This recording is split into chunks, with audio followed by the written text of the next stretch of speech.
16 октября 2025 года в торжественном мероприятии в городе Сухум, посвященном 25-летию создания политической партии Амсахара.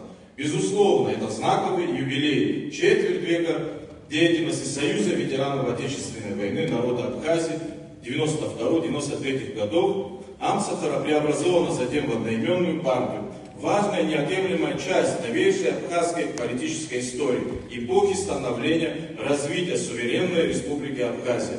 Имена героев, основателей партии занимают принадлежащее им достойное место в пантеоне борцов за честь, свободу и независимость братского народа Абхазии.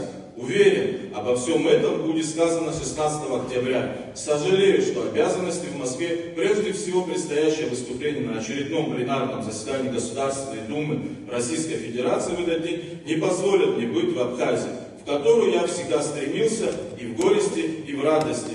Всей душой надеюсь, что горести позади, а у радости будет как можно больше поводов в будущем.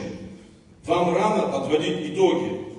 Но от ваших усилий продолжает зависеть очень многое в развитии дружбы и сотрудничества между Россией и Абхазией, достижения взаимопонимания по самым трудным вопросам и укрепления государственности республики. Позвольте пожелать вам искренних успехов в вашей работе. С уважением, почетный гражданин Республики Абхазия, депутат Государственной Думы 1, 4, 5, 7 и 8 созывов, первый заместитель председателя Комитета Государственной Думы Российской Федерации и Евразийской интеграции и связанным с соотечественниками Константин Федорович Затулин.